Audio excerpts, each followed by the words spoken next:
We all know about mewing, right? The looksmaxing technique taking over the internet that involves pressing your tongue against the roof of your mouth and keeping your lips closed. It has blown up in recent years and garnered billions of views, but what many may not know is the true nature of its past and the many controversies involving its creators. It all centers around the two that the technique was named for, Doctors John and Michael Mews, father and son, who have been the center of much criticism for their self-proclaimed revolutionary new solution for crooked teeth and misaligned jaws. Going further down this rabbit hole will show the many controversies surrounding these figures, possible endangerment and experiments involving children, the revoking of dental licenses, and the bizarre journey through the manosphere to result in the looksmaxing posts found all over TikTok today. But is all of this controversy a witch hunt to cover up more affordable options for British children? Or is it all a grift for fame and money endangering these children? Do these methods to improve facial attractiveness actually work? And how exactly did this very controversial field of orthodontics turn into the memes, tutorials, and apps? This is the strange rabbit hole and controversial past of mewing.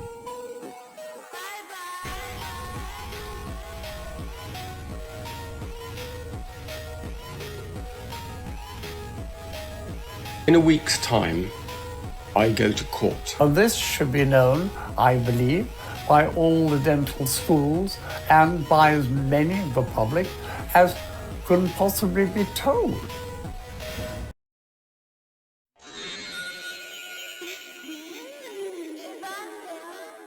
John Mews is a 96-year-old orthodontist. Born in Britain in 1928, he recalls always obsessing about what distinguishes beautiful faces from normal ones. He remembers a specific instance of being called the boy with the very long face by a barista, and he attributes this to a tendency to hang his mouth open, and this philosophy formed the roots of his later beliefs about orthodontics. But later I left my mouth open. Then when I was about 15, I decided I looked better with my mouth closed. And then when I was about 60, I invented the tropic premise of mewing, and I think because I kept my mouth shut, I think my chin improved quite noticeably. He later graduated in dentistry from the University College London in 1953 and trained in orthodontic surgery at Queen Victoria Hospital for the next 3 years. He has also written 2 textbooks on this subject. Mews eventually went on to found Orthotropics, a field that treats the same things as orthodontics but with very different methods. Orthodontics involves treatment after most growth has happened, usually done with braces, and involves the extraction of teeth, while orthotropics involves treatment very early in life, using orthopedic appliances, and claims to expand and develop maxilla and cranial bones to create room for growth. It also focuses strongly on the position of the tongue in the mouth. The logic is that if the tongue is at the top of the mouth, just behind the front teeth, the top jaw will be pushed forward and widened, creating balance, symmetry, and room for teeth.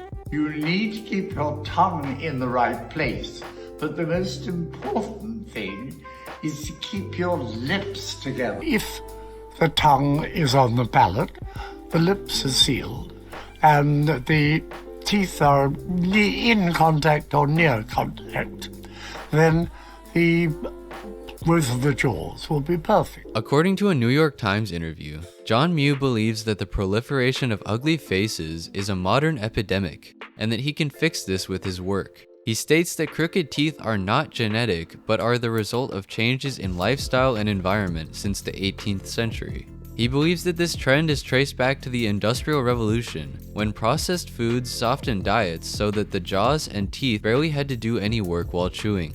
He tested these theories on his own children, apparently forcing his first son to eat hard foods and keep his mouth closed. And according to Mews himself, he created a headband with a spike that poked his son's chin every time he parted his lips. He also states that he resorted to hypnosis to keep the child's mouth closed. Then, with his daughter, Mews instructed his wife to feed her only pureed foods until age 4, and her teeth grew in horribly. As she states, "I had teeth growing one in front of the other. I was a really ugly little kid."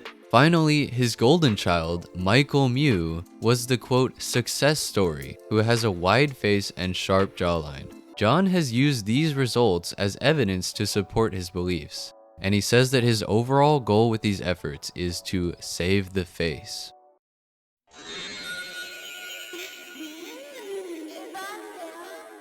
John's beliefs have been met with opposition from many in the field of orthodontics, and he and his son, Michael Mew, have seen much controversy because of their treatments and what they think causes malocclusion, which is just when the teeth aren't aligned properly. He has even straight up been called a complete idiot by a prominent American orthodontist. Mew eventually had his dental license stripped after a long feud with the General Dental Council over his belief that jaw surgery is ineffective and relapses in the next 15 years after treatment, and that orthodontists are not giving true informed consent to patients because they don't know about possible alternatives to surgery. He was issued a warning by the Dental Council in 2008 for misleading advertisements, but he did not stop, this time creating advertisements stating that the GDC was suppressing alternative treatments. While Mew used the defense that he was whistleblowing, and his defenders said that he exhausted every other alternative, the council found his actions to classify misconduct and took away his dental registration. He was also expelled from the British Orthodontic Society in 2019 by unanimous vote. But the controversy doesn't end with John. His son Mike has been the subject of multiple claims of harmful treatments surrounding 2 children, and he was also eventually expelled from the British Orthodontic Society. Apparently, one child was told to wear head and neck gear as well as a lingual tongue tie release, which resulted in an ulcer and such teeth recession and misalignment that a consultant was so concerned he brought the issue up to a council. The second child was also given headgear and recommended several other treatments and was also found to have recession. He also apparently experienced seizure symptoms and had teeth that were in risk of falling out, as well as post-traumatic episodes. The younger Mew was accused of using treatments with no clinical or objective supporting evidence and was taken to trial. In a week's time, I go to court for a 4-week trial at the General Dental Council. And though there seem to be many sources covering these initial details of the trial, I have not been able to find anything regarding its results. Many agree that the evidence put forth is clearly not the desired result of orthodontic treatment, but many others cry that this is a witch hunt put on to silence the Mews and suppress alternative treatments to braces and surgery, because it would be far less profitable. But unfortunately, prevention doesn't make money. And by accepting this within the profession, the careers, the status, and the income would be severely damaged. Dr. Mike Mew himself has posted updates through his court report videos as the process continues, but the most recent one was 8 months ago, in which he details that he is under oath and can't go into detail about it. You know, I had to make certain I was really there with it. It was 3 weeks. I haven't taken 3 weeks off work since I started working in this. You know, I cut twice, so I've taken 2 weeks off, and that's it, you know? So 3 weeks off was incredible, and I had to be absolutely on my game. I was 100% on my game. So I really was caught in at that spot. One might say he's locked in. But don't worry, despite all this, he has also found time to put out the mewing app. Nice. He also specified in the most recent Mews News episode that he was still under oath 6 months ago, and in his latest video a month ago, he references the court case hanging over him. Finally, he has claimed that YouTube is now targeting mewing content, as a prominent creator named Coco Hayashi, who posted about face yoga, was banned. This is crazy, considering she promotes face yoga. She's tried contacting them, but it's been more than a month now, and YouTube hasn't responded to any of her messages. It's hard for me to understand how this is harmful and dangerous. How is massaging and promoting good posture going to be harmful, especially considering all the other kinds of content you can find on YouTube? The speculated reason for this ban was that her tongue movements were seen as too sexual, but Mew thinks that because he had a sharp decline in views as well, that YouTube is suppressing orthotropic content. It feels like a paradox, discovering something that genuinely helps people, that millions of people on the internet have found helpful, yet to face such massive challenges. It feels particularly unfair. Finally, he plugs his Rumble and X accounts, as well as the Mewing app, which he states has become his main source of income, and states that a documentary called Open Wide will be released on Netflix detailing the story of him and his father.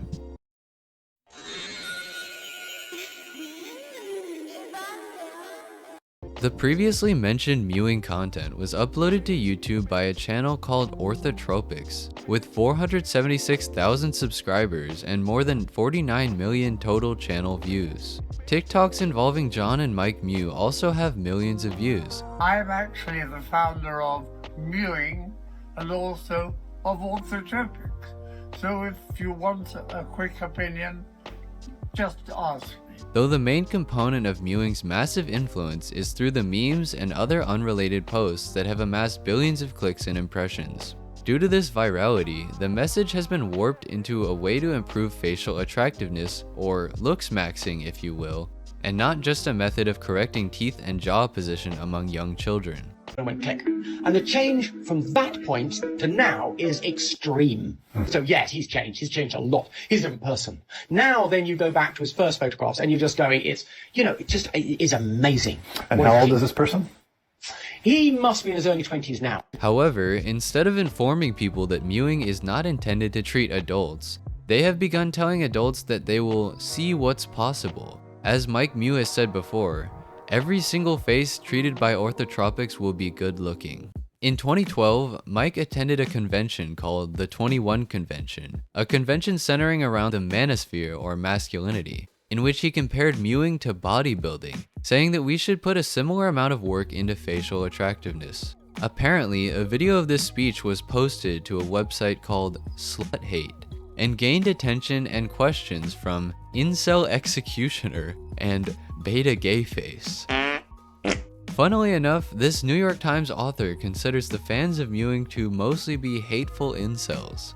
More attention was brought to mewing through videos from other creators and before and after posts. According to the author of this 2020 interview, this attention has given Mike a sense of grandeur, and he considers himself as an heir of great scientists from the past, like Charles Darwin.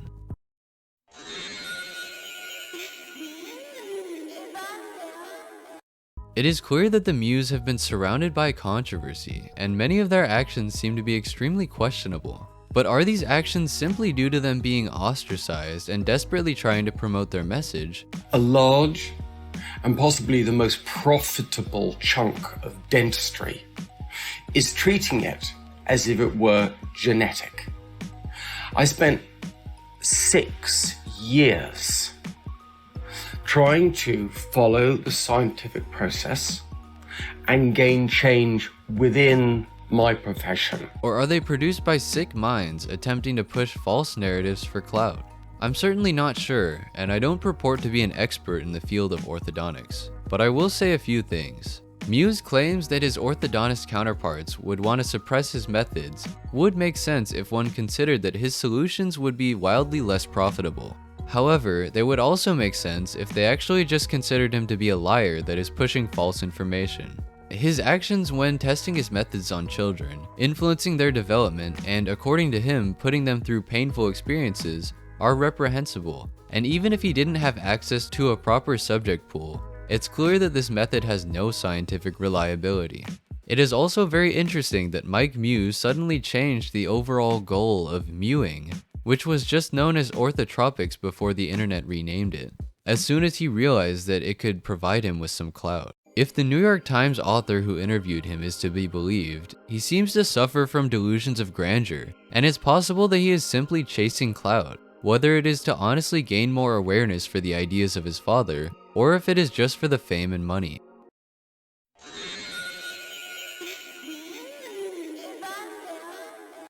Again, I can't really say anything to dispute or support the validity of the Mews methods, and we all know what the majority of distinguished orthodontists would say, but who knows if they're all just part of the conspiracy.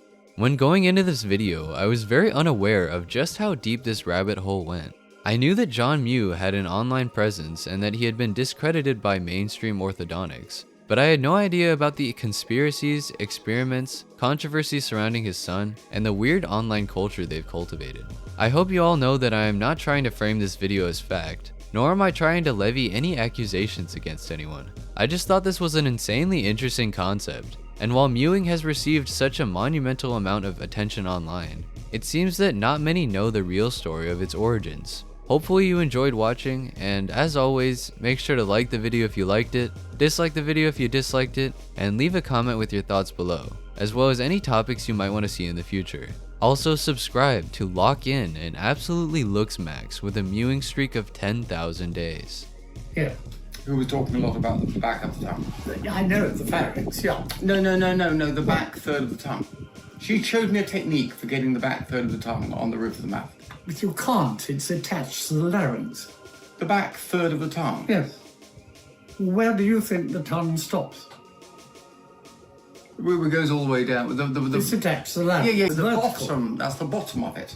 It's the bottom of it is attached. Well, that's where you're So working. if you work along the tongue till you get to the bit, you know the bit that comes from...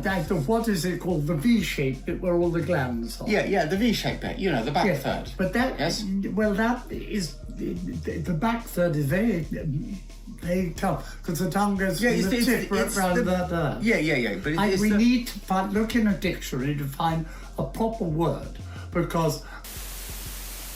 Alright, see ya.